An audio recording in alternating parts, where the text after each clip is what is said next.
Welcome to the Nexus Unloaded podcast. This is Will Crozier. And I'm Nikki Westcombe. We are the founders of Nexus Performance. Joining us on this wild ride is our heavyweight coaching team, ready to unleash their expertise to solve any problems in your journey to getting strong and jacked. Through our real-world experience, we hope to break things down in a digestible, applicable, and entertaining way. So pump up the volume and let's get into this.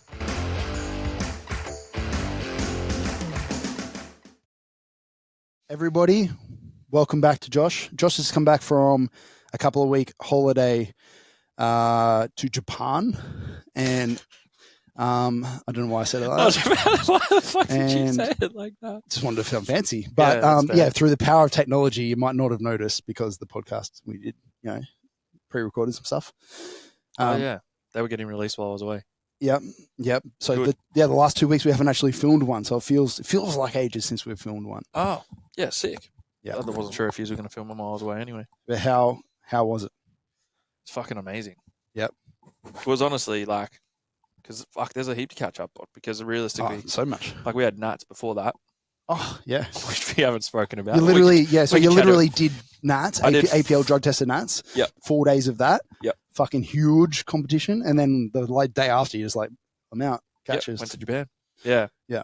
So yeah, that was 4 days back to back, and then the last day was my birthday, which was a great way to spend my birthday, and then packed it up, got on a plane Monday morning, and went to Japan. Yeah. Fucking had a sick time. So Nats was awesome. Like we spoke about that. I think that was the last podcast that we did. We were speaking about coming into Nats, and about how it's 4 days and about how it's everything about it. Yeah. About what it was. Yeah. Yeah, but and it went really well. I think it went I had a few thoughts on it in that, not criticisms, but just kind of like things that. But they blew it out of the water in my opinion. Handled the day a lot better. The warm up room was a lot better. The live stream was a bazillion times better. Everything about it was just improved. Like even so, like day one, the warm up room, and I think I said this to you, was actually smaller. Yeah, but it was smaller, but more efficient. Day two, they made it bigger. Yeah. So like last year, they had deadlift platforms set up in front of the combos. Yeah. Whereas this year they didn't do that because it was taking too much space. Trip people hazard. would walk through it and everything like that.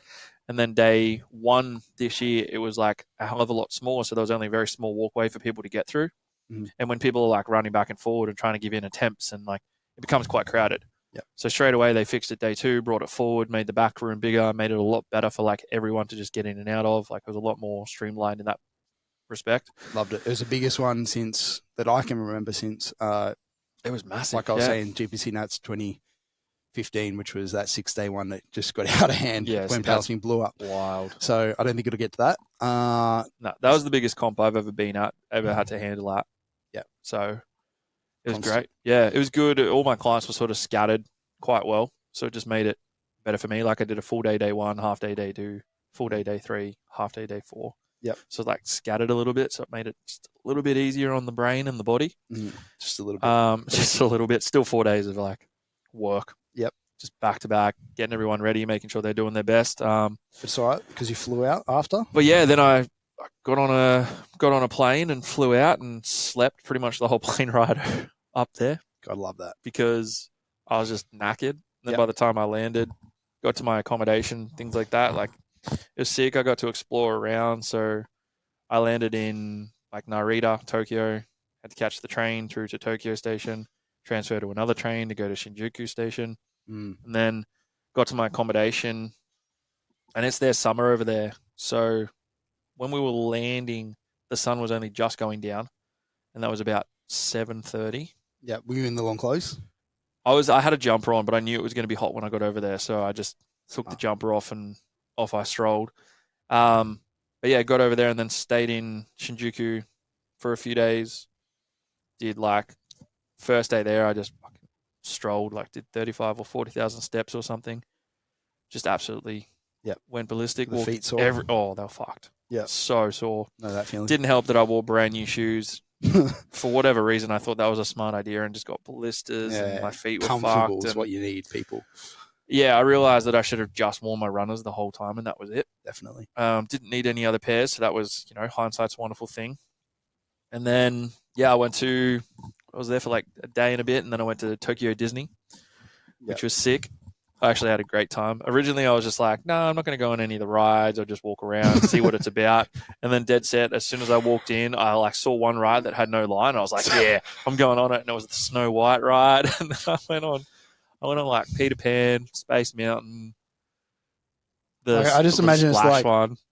Like there's I don't know, in my head I've just got it as like these little kids on most of the seats, and then there's just you, and you're just like, eh. Well, I didn't fit in two of the rides. yeah, because it's meant and for then kids. there was one of the rides that I waited 90 minutes for, that as the guy was pulling the thing, like the seat thing over, it wouldn't come over my legs. And he's like, oh, I don't think you can fit. I just like grabbed it and reefed it and locked myself in.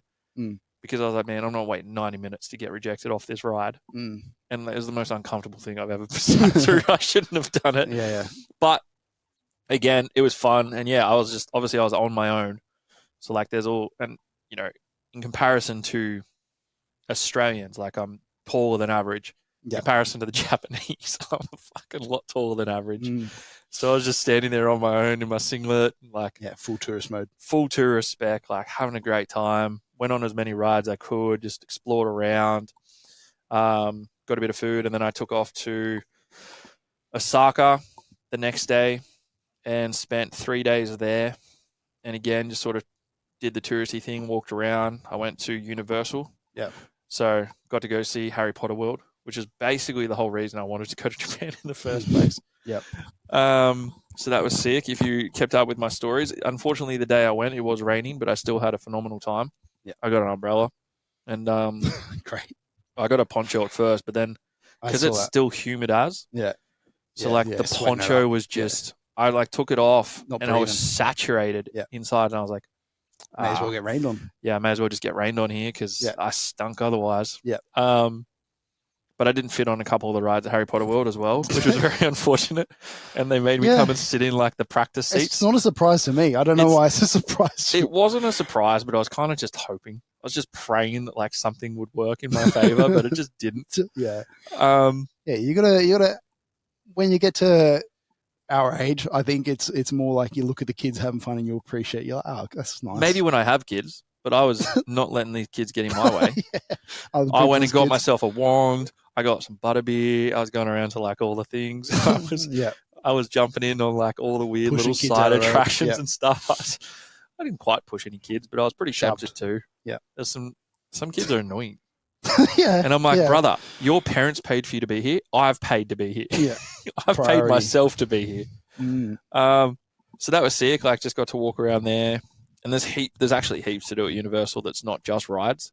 Because I guess obviously it's like more movie based and stuff. So there's the way they had their sets and stuff set up was actually really cool. So you could just go and explore different areas.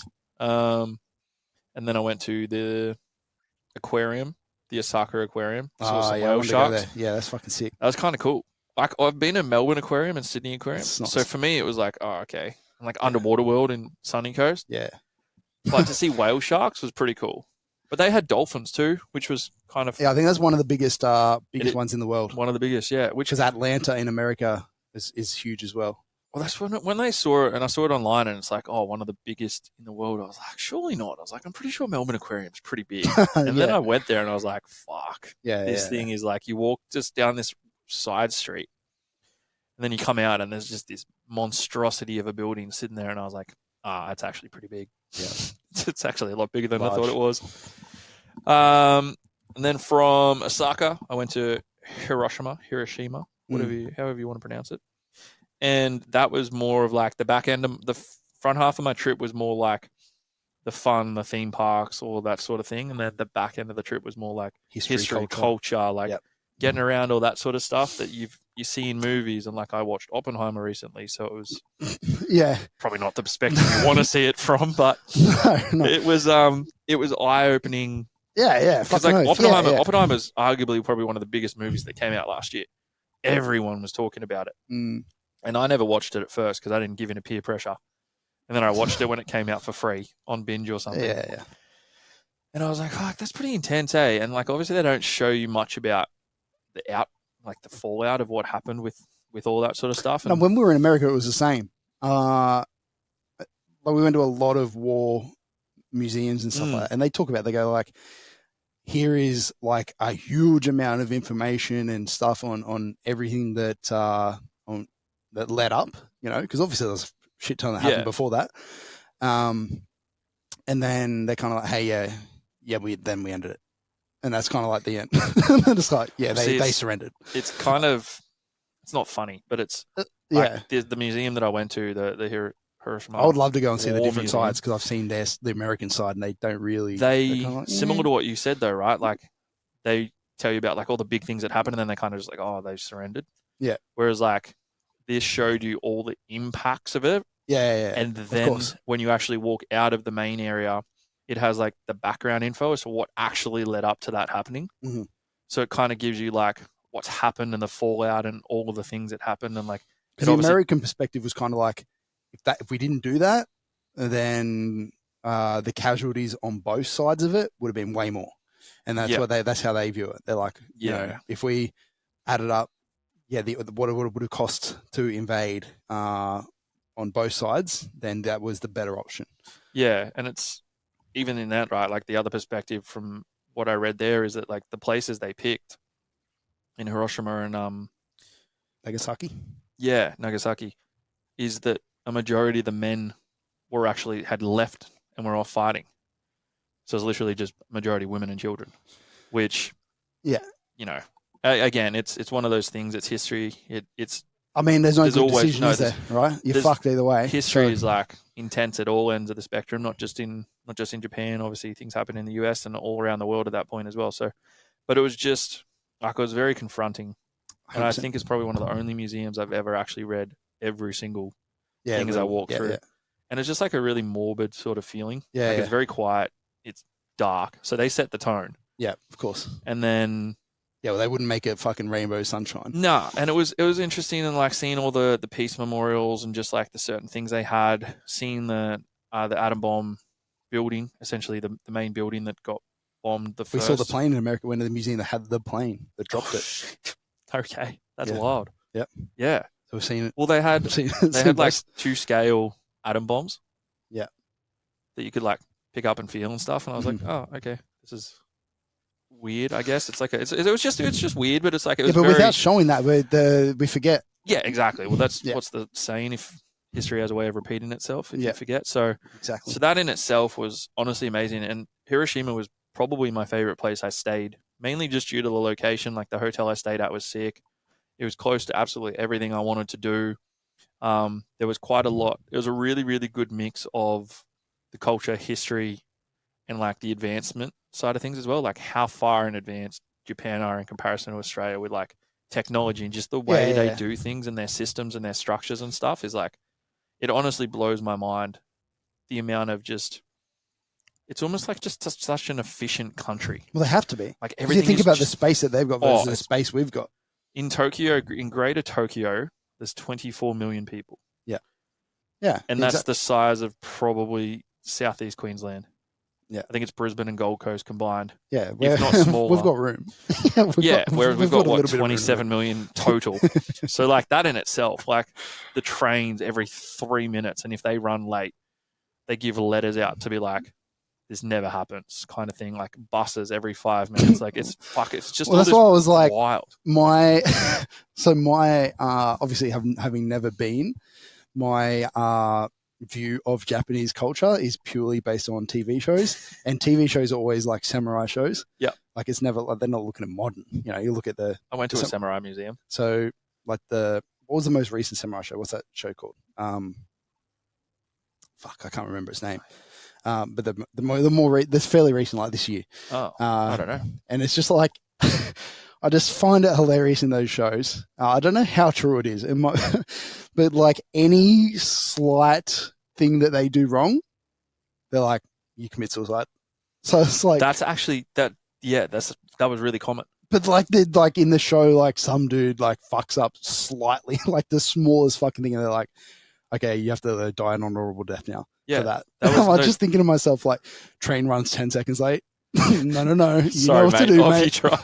Yeah, go. You know what to do. That was when I was staying around the Tokyo area. I actually just went and visited, 'cause where Shinjuku is kind of a little bit more to the top outer side of Tokyo, and I took a train in one day just to walk around Tokyo, go to the Imperial Palace and things like that. And they had a lot of like the old samurai huts, like the actual ones that have been there for fucking hundreds, thousands of years, whatever it is.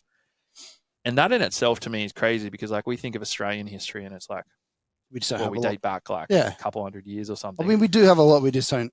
Yeah, it's not as the modern history. It's not as like the history within Australia is not as like advanced as what their history is, and how it's just different. It's just very It's different. not as recorded, I guess, in ways. Yeah, exactly. And it's just very, very different. So like to see a building that has been standing there for, I was like, fuck, man, if these walls could talk, like if you could actually just see a glimpse as to what that looked like back then, because there were stories about that where like a leader of one of the clans would fuck up in some way, and instead of them killing him, which is not an honorable death, to be essentially hanged or whatever, he had to kill himself. And then if like the leader of the samurais killed himself, they had to kill themselves as well, because it's crazy. That's like, there's no leader now. And they were called, they had a specific name for them if they were like a clan without a leader. Yeah.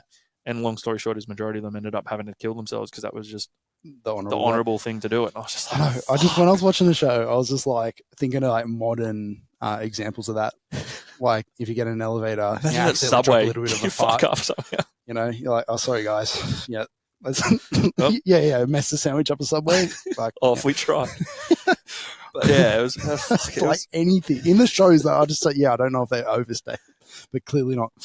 I don't know. I have not seen the show you said, so like I'm sure there's more to it and things like that. And I think for me too, it was like really cool. I went to a few, fair few like temples and shrines and things like that, and it was fucking interesting at the fact that like if a new emperor or empress took over and they didn't like the way a building was, they would just tear the whole thing down and have them rebuild it in the style that they liked or the style that was popular at the time and stuff. So like some of the buildings have been sitting there for hundreds, thousands of years, whatever the case might be, and they could be like the sixth time it's been rebuilt to a different style.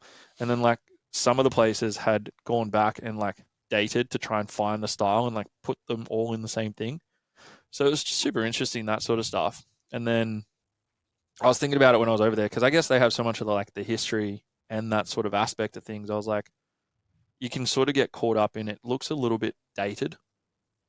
So like you think they're maybe not as advanced, and then you realize that like pretty much all of the world's biggest tech companies ever have started from Japan, and you're like, actually, no, these guys are doing pretty well for themselves, like all of that sort of stuff. So it was just super, How was the lifting culture? Training was very hard there because they have a very big thing with tattoos. So but I know you got in a couple of times. I got 2 sessions the entire time I was there. Were you the strongest in the room or what? No. So the first gym I went to, probably, that was Powerhouse Gym Osaka. And one of the guys because I'd messaged, basically, for anyone who doesn't know, Japan have a thing against tattoos because back in the day, if you were a criminal, they tattooed you. And then essentially it led to like the Yakuza would tattoo themselves in certain styles. Yeah. And then now it's a thing that like if you have tattoos, you're essentially a criminal, you're part of the Yakuza, whatever the case might be. So they don't allow you to train in gyms. They don't allow you to go to the onsens, like the pools. Yeah. Up until recently, you weren't allowed to be at like Disney, things like that. So they were pretty big on it. And so for me to try and find somewhere to train was very hard. I got rejected from about 5 different gyms. And so then I'd just start Googling random gyms. Trying to sneak in? Do you like? Nah, I'd straight up cover them because I knew it was like a culture. It was hard to cover. It was 40 degrees and I was not wearing. Well, I had the idea yesterday when we were talking about it. I'm like, if you just rocked up in a scuba suit, a full-length scuba suit with the mask and everything, maybe some flippers to make it believable, and then said, I'm just going scuba diving after like a really quick transition. Yeah, can I get a quick pump before I go do some scuba diving? Then I got to go flex on the fishes. Like, you know, it could potentially, I don't know, I'd have to try it, but I knew it was a thing, so I was just like, it wasn't as if I got upset if they're like, no, you can't train here. I'd ask them first, and then bow and walk out. Then basically, go and commit suicide. For my wronging. But I found 2 gyms. One was Powerhouse in Osaka, and there's another gym brand there called Oni Gym. I didn't get to train there, but they also accept people with tattoos. Powerhouse was sick. It was just exactly like the one here. They had really cool equipment. It was all Olympia certified. Yep. Got a decent pump in. And then the other gym I went to was a place called Hero Gym it was a little bit north of Shinjuku by about 20 minutes on the bus. And there's a massive dude there who's an IFBB pro and stuff, and that was sick. Like that was just like a little dungeon. Literally, you go down into the basement, and it was dark. Great down lighting. Yep. So like the lighting was sick, Love and it had the most whack pieces of equipment I've ever seen in my life. Yep. But they were just fucking cool. And yeah, got a bit of a session in. Like, is there anything about it that, because... But the dudes there were big. Like, I didn't feel small in Japan at all, ever. Like, I felt quite big the whole time I was there. I had people ask to take photos with me. I had people, like, grab me weirdly and stuff, which is not so weird over there. It's kind of like a normal thing for them because they just don't see it. It's weird for us. If, like, some dude walked up to me here and was like, can I touch your arm? I'd be like, fuck off. But there I was buying McDonald's and the guy behind the counter was like, can I touch your arm? I was just like, okay, I guess. Like, can I just have my McDonald's? Do you want for me to throw you? Can I have my McDonald's? Like, trade? And that was the only place I felt small because they were fucking big. Like, some of those boys were jacked. Yeah, you got to be, And I was just found the place. Fuck, that's sick. Yeah, it was a really good gym. So, so when we went to America, we filmed a podcast when we got back, where I had some criticisms of America. We actually filmed it twice because the first one I was a little too harsh. I was like, I remember this. Yeah, it wasn't like a fuck you America. It was just kind of like, hey, look, if America's listening, I have some advice for you. And I don't know, Mickey deemed it too much, so whatever. But yeah, I did still have a couple of criticisms in that episode. Constructive criticisms, of course. But do you have any constructive criticism of Japan? You're gonna love this. Because my only constructive criticism of Japan is to actually ban Americans. Yeah. Because the entire time... Yeah, but they're going to ban you then. They're ban tourists. No, just Americans. Okay. Yeah. Because the entire time I was there, now Japanese people from a cultural perspective and everything like that are incredibly humble, nice, polite, everything. Anytime I had any issues... The entire time I was there was Americans. They're loud, obnoxious, they're rude. It's just a different culture. The ones around were just entitled. Yeah. They were just like, they were just rude and obnoxious for the most part. And like, I get that that's probably that's probably their culture thing. Like, that's probably very normal for them to be very loud and. Yeah, exactly. Well, when I said one of my criticisms was too loud. Yeah, like very just, not rude, but like we would determine it to be rude. And especially in a country that's so the opposite. Yeah. It was just like even I was getting annoyed at them for being like culturally insensitive, and especially in certain places like that were actually they'd be so used to it though, very spiritual. Yeah, they probably would be, but it's like there's just certain things that I was like, man, like you come to a country like this because you want to come and see it, but it's also like the culture, the history, like you need to respect that. And it just seems as if they just didn't in a majority of the places. So, but that was it. Honestly, everything else, like there's nothing else I could truly fault about Japan. It was amazing, from the toilets. They were the best thing to the food ever. The food was great. History, to the history, things to do, like technological advancements in relation to just little things. Like they have vending machines on every fucking corner. Yeah. Like you could never go thirsty in that country. The price of everything was wildly cheap. Yeah. And not even just because our dollar's so good at the moment. Like you go to a 7-Eleven and you can pick up, like in Australia, you'd be paying like $100 for, if you go to a 7-Eleven in Australia, you pick up a couple of bags of chips, a drink. Yeah, it's more maybe like an ice cream. It's like $60. You go there, you could pick up like a week's worth of food for like $20 and you're sorted. And it's just convenient. Yeah. So, that's loved that. Before we just keep going down that rabbit hole, we have a couple other things to talk about. Well, we do actually have much another shorter topic today. But I feel that was worth. We need to get 2 weeks in. We need to cover that. We do have the Deadlift for Dogs final spots available. So we actually released 60 spots for the Gold Coast location. Initially, they're all gone. And we still kind of had people signing up. So we took down the link, but we put it back up. We've got 15 more spots. There's 75 spots in total. We're definitely not going past that. 5 flights, that's it. That's plenty. It's deadlift only, so we could get away with a few more people, but like just any more would be ridiculous. So if you are interested in Deadlift for Dogs, just slamming out a heavy deadlift, it's just standard powerlifting rules. but it's novice comp in a way. So like there's no requirements. We're allowing people to wear straps. We're allowing people to wear deadlift suits if you want. I don't really mind because it's less of a competition and more of a max out session, and it is for charity. The biggest deadlift on male and female will get some extra dollars going to charity as well. And yeah, we're looking well and truly on track to hit well over our 10K goal for that. Townsville is also on board this year, which we've already talked about before. They're selling as well. So plenty of spots left from Townsville. If you're up that way, Cairns, Mackay, get behind it, jump in. If you want to see the mad deadlift, we are 5.5 weeks out. 5 weeks this Saturday, yeah. Yeah. 17th of August. And so, yeah, we're just ticked over into the people that are doing the Deadlift for Dogs program that I wrote into the final block for that. So starting to hit some light singles, but some relatively heavy work overall. So it's exciting getting into that. Some big Deadlift Fridays coming up. And you've been getting in amongst that as well. You've obviously been following that program because you're doing Deadlift for Dogs. Just finished up my last secondary deadlift session of the first block of that program, which is deficit deadlifts. We're headed up to a 3, what was meant to be a 3 at 8 RPE. I hit 280 for 3, which I thought would be an 8, and it was more like a 7. But I was like, rather than just like trying to do 290 and stuff, I was like, that's good. Like, I'm happy with that. Like, that was easier than I thought. Sometimes you take that win. Filmed it all for YouTube, so watch out on the YouTube for that one. Doing a bit of a vlog series on my training, as well as like answering questions and shit on it because Instagram fucking hates me. I think Instagram hates everyone. Just like I tried their channel thing to answer people's questions and getting people involved. I was like, this will be a good way because I'm sick of like not being able to give context. 1 minute cap. Like, I hate you. Yeah, they don't want you to give information. They want to make it small, bite-sized. Yeah. I'm like, so like YouTube is the place where I'm answering some people's questions and even client questions and just talking over faithful shit. Yeah. It's much easier. I'll probably snippet some shit up from that to make it Instagram friendly. Yeah, of course.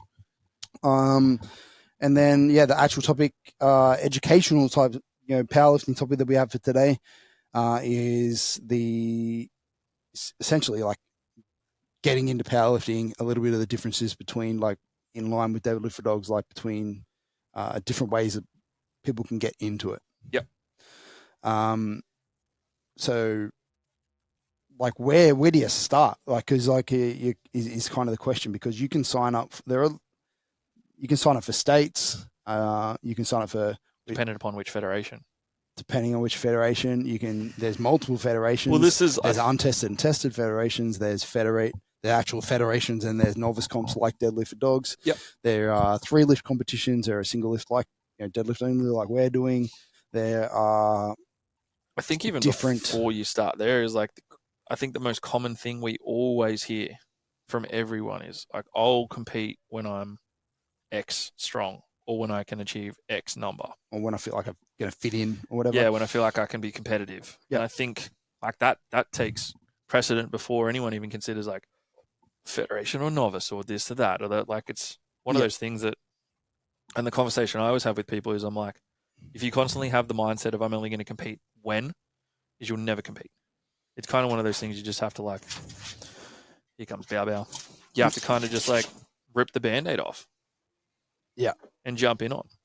Yeah, it's one of those things where when I competed, people ask me like what I competed in and stuff. I've competed in like not every fed, but like I didn't really like stick to one fed. I competed where the fuck it was like nice for me to compete. Yeah, convenient. Why did I pick GPC States as my first comp? Because the timeline lined up. And because it was just accessible. It seemed like a legitimate fed that had, good rules, good people involved in it. And living in Cairns at the time, we didn't really have a whole lot going on up there at that particular time. Now they do. But, I was like, okay, cool. Like I had a couple of friends that also wanted to do it. Which took the pressure off me. Yep. And I was like, fucking let's just jump in. And I didn't at the time view states as like a big deal. I guess some people would like to do like all state competition. In powerlifting, it isn't really like that. No. Like you go to a state competition, the level might be slightly higher than like a local novice one, but like it's not that much higher. Like anybody can kind of rock up to a novice comp within reason. So yeah, that's my view on it. Is like when my clients ask me, I'm like, well, when do we want to compete? Roughly around here? Okay, like let's look what's on around there. Yep. That's the exact same thing I do. I'm like, okay, cool. When are we thinking? End of this year, start of next year. All right. Where are you? What's close to you? We're on the Gold Coast, so we've got this gym. Yep. Run comps. Yeah. If we're looking at like a novice, obviously we've got a couple with deadlift for dogs, and then we've got out a 3-lift novice coming up at the end of the year. It just depends on like where. I know for my first comp, it was originally I was going to do a novice comp that was ran 3 weeks before, and then I was going to do the main comp because I was like, oh, well, I'm going to need to practice first in a novice comp, and just young and didn't really understand it all very well, and you would just kind of like just do the APL, like just do the federation comp, and I was like, okay, cool, sweet, just did that. Well, novice comps are a lot more easily accessible. The benefit to them is like you don't need a soft suit, you don't need a particular brand, potentially depending on which fed. Federation fees, you don't have to be a member of it. There's just a few less things, less costs involved. I wouldn't say less pressure because you just don't know. Yeah, like the pressure shouldn't be on winning; it should be on like getting your foot in the door at that point. Unless you have some mates that you want to beat. Just putting in fact, up a total. Fucking oath, go for that, please. Yeah, if you're competing, you have to compete against friends. Yeah. Just push boys. it. Yeah, putting up some numbers, learning the lay of the land, learning like what's going to happen throughout the day, how it runs, how you respond, how your nerves hold up, like all that different stuff, and just kind of being in a more relaxed state. But realistically, the difference too, in my case, my first comp, GPC States, I mean, it's just another comp. Yeah, I had to wear a soft suit, and I had for that comp sleeves. GPC doesn't really have a hugely strict like brand thing, so like it was like whatever my sleeves that I wear in training. It was like I wanted to win, but I mean it wasn't really like I wouldn't have been if there was somebody who was like the best in Australia there and I had no chance of beating them or whatever, then I would have been fine with that as well. But it was just like the first one, it was what I can compete in. Yeah. The only other one which part here that you have to consider is just like tested versus untested. Some federations like APL, they have both options, but some federations are only tested, some federations are only untested, which is in the name. They're drug tested or not drug tested, and it doesn't mean that if you don't take drugs, you can't do the not tested ones. It just means that it's not tested. There's going to be people there that may or may not use drugs, so you have to be okay with that. Yeah, and I think it comes from a place of understanding. Like if you're someone who is going to go and enter a federation that is completely openly untested, and then something happens and you might lose, you can't turn around and be like, oh, well, I only lost because they're on X, Y, Z. It's like, no. It's untested. You decided to enter that federation. Like there's plenty of federations that are completely tested. You've got USAPL, you've got APA, you've got APL who have the drug tested category.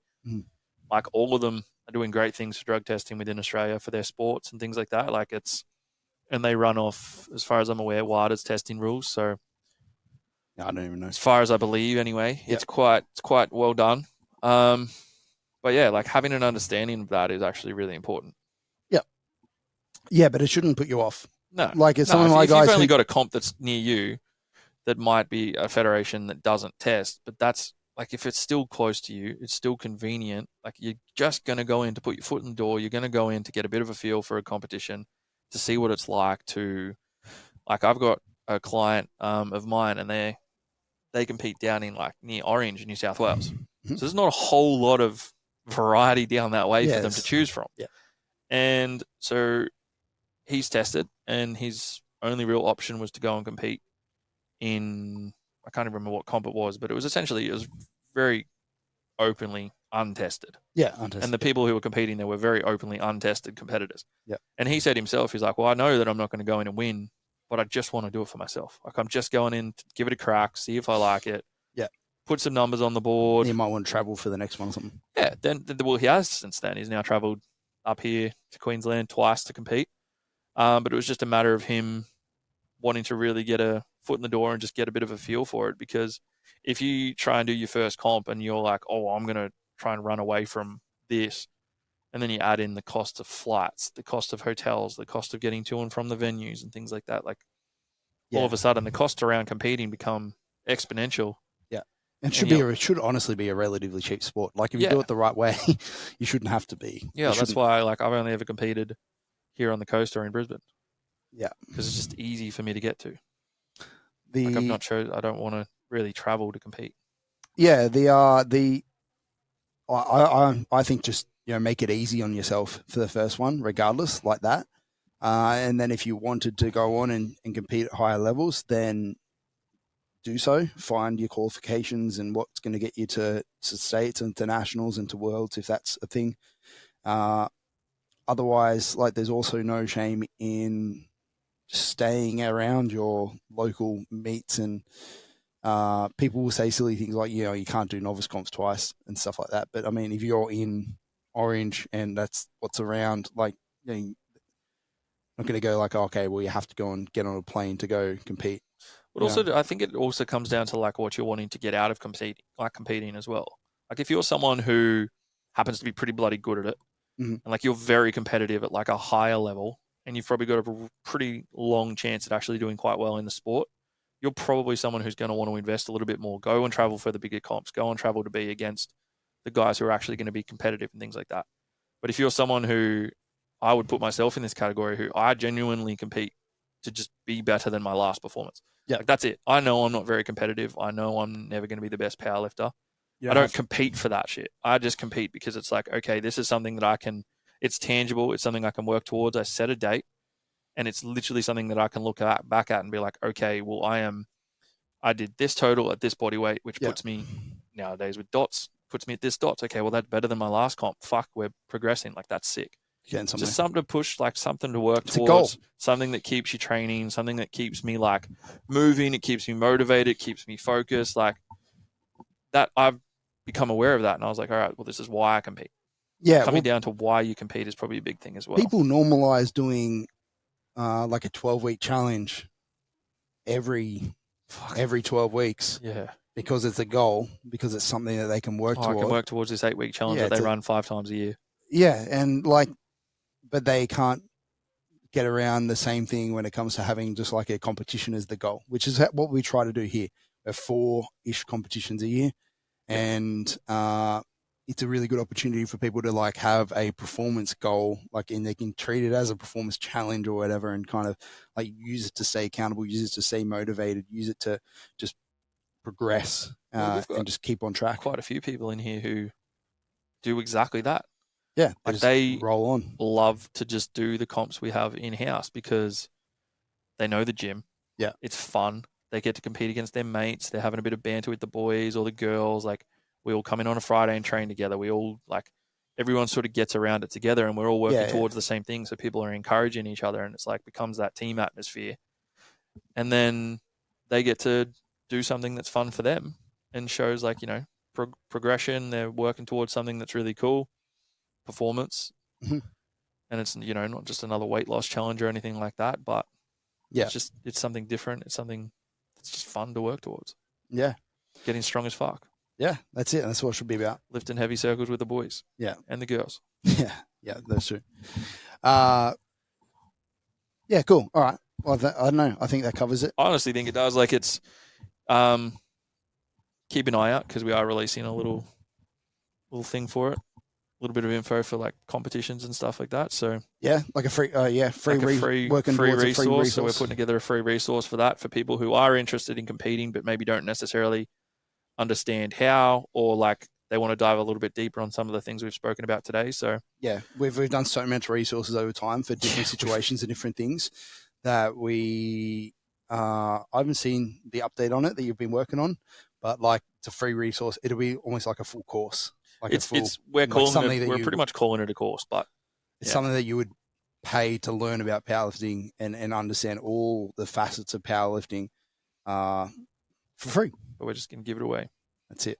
But I think it actually was inspired from our last novice comp. Yeah. Where we had quite a lot of fresh faces coming in. Yep. And they were talking to us, and they were just like, How does I this didn't work? really How know. does I that didn't know work? how the warm-ups worked, or I didn't really know how I did my attempts, or I don't know what to do here, and I don't know what to do there, and things like that. And it was stuff that I know you were helping with, I was helping with, like Mickey was helping with throughout the day. Like we were all trying to get around to help these people, and we're like, fuck, why don't we? Or even in have this something that program we now, can give them. Like I get a lot of the guys asking me like, why are we doing this with the program? Like, what's this peaking business? Like, what's that about? Yeah. So trying to bring a resource together that people can treat as a course and run through it and understand, which in turn will lead to better results. Yep. So keep an eye out. Cool. Let's leave it there. Done. Thank you for listening to the Nexus Unloaded podcast.